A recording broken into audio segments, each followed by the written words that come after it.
Hello everyone, welcome back to my channel. ഞാൻ ശ്യാം ശങ്കർ. അപ്പോൾ ഇന്ന് വീഡിയോ ഉണ്ടാക്കാനുള്ള കാരണം എന്ന് വെച്ച് കഴിഞ്ഞാൽ ഒരു ന്യൂസ്, നിങ്ങൾക്കറിയാം ഡെയിലി ഓരോ ന്യൂസ് വായിച്ചിട്ട് അത് നിങ്ങളുടെ മുമ്പിൽ പ്രസൻറ്റ് ചെയ്യുക. ഒരു വിധം ഇൻട്രസ്റ്റിംഗ് ആണെന്ന് തോന്നിയ ന്യൂസ്, ഇൻട്രസ്റ്റിംഗ് അല്ല, എന്തെങ്കിലും ഒരു ഇമ്പോർട്ടൻസോ എന്തെങ്കിലും ഒരു എനിക്ക് ഹിറ്റ് ചെയ്ത ഒരു ന്യൂസ് ആണെങ്കിൽ അത് നിങ്ങളുടെ മുമ്പിൽ പ്രസൻറ്റ് ചെയ്യുകയാണ് ഞാൻ ചെയ്യാറ്.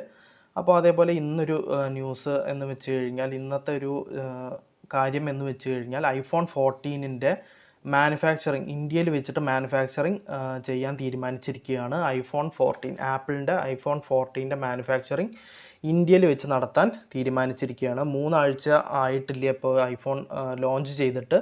അപ്പോൾ ഈ ഒരു ഇന്ത്യയിൽ വെച്ച് അതിൻ്റെ മാനുഫാക്ചറിങ് നടത്താനുള്ള കാരണം എന്ന് വെച്ച് കഴിഞ്ഞാൽ, ചൈനയിലാണ് ശരിക്കും മാനുഫാക്ചറിങ് നടന്നുകൊണ്ടിരിക്കുന്നത്. ചൈനയിൽ ഇപ്പോൾ ഒരു ലോക്ക്ഡൗൺ കാര്യങ്ങളൊക്കെ വരിക കാരണം കൊണ്ട് ഇപ്പോൾ അതിൻ്റെ സെയിൽ കാര്യങ്ങൾ അതേപോലെ മാനുഫാക്ചറിങ് ഒന്നും അവിടെ വെച്ച് നടക്കില്ല. അപ്പോൾ ഒരു ഓൾട്ടർനേറ്റീവ് തേടിയതാണ് ആപ്പിളുകാർ. അപ്പോൾ അങ്ങനെ അവർ ഇന്ത്യ സെലക്ട് ചെയ്തു. അപ്പോൾ ആപ്പിൾ ഐഫോണിൻ്റെ ഇതിൻ്റെ മുമ്പത്തെ ഒരു ലോഞ്ച് ഫസ്റ്റ് തുടങ്ങിയത്, മാനുഫാക്ചറിങ് തുടങ്ങിയത് ഐഫോണിൻ്റെ SE എന്ന് പറയുന്ന ഒരു സീരീസാണ്. 2017-ലാണ് അത് സ്റ്റാർട്ട് ചെയ്തത്. അപ്പോൾ 2017 തൊട്ടിട്ട് ഐഫോണിൻ്റെ മാനുഫാക്ചറിങ് ഇന്ത്യയിലുണ്ട്.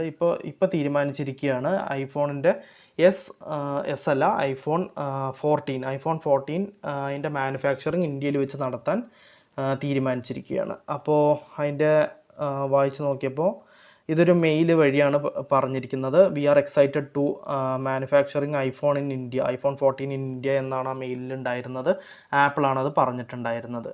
അപ്പോൾ ഈ ചൈനയിലുള്ള ലോക്ക്ഡൗൺ കാര്യങ്ങളൊക്കെ കാരണം കൊണ്ട് ഇപ്പോൾ ഇന്ത്യയിലേക്ക് അത് ആൾട്ടർനേറ്റീവ് കണ്ടുപിടിച്ച് ഇന്ത്യയിൽ അതിൻ്റെ മാനുഫാക്ചറിങ് തുടങ്ങാനാണ് തീരുമാനിച്ചിരിക്കുന്നത്. അപ്പോൾ ഇന്ത്യയിൽ അതിൻ്റെ സ്പെയർ പാർട്സ് അല്ലെങ്കിൽ അതിൻ്റെ കോമ്പോണൻസ് ഒക്കെ ഷിപ്പ് ചെയ്തിട്ട് ചൈനയിൽ നിന്ന് ഷിപ്പ് ചെയ്യും. അത് കഴിഞ്ഞിട്ട് അതിൻ്റെ മാനുഫാക്ചറിങ് നടക്കുക, അതിൻ്റെ അസംബ്ലിങ് കാര്യങ്ങളൊക്കെ നടക്കുക ചെന്നൈയിലത്തെ, നമ്മുടെ സൗത്ത് ഇന്ത്യയിൽ തന്നെ ചെന്നൈയിൽ വെച്ചിട്ട്, തമിഴ്നാട്ടിലത്തെ ചെന്നൈയിൽ വെച്ചിട്ടാണ് അതിൻ്റെ അസംബ്ലിങ് കാര്യങ്ങളൊക്കെ നടത്തിയിട്ട് വിപണിയിൽ എത്താൻ പോകുന്നത്.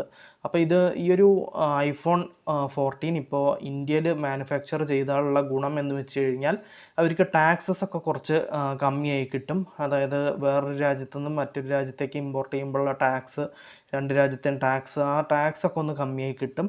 അതേപോലെ തന്നെ ടാക്സ് കമ്മിയായി എന്ന് കരുതിയിട്ട് അവർ സെല്ലിംഗ് പ്രൈസിൽ മാറ്റമൊന്നും വരുത്തില്ല, വിൽക്കുന്ന വില സെയിം തന്നെയായിരിക്കും.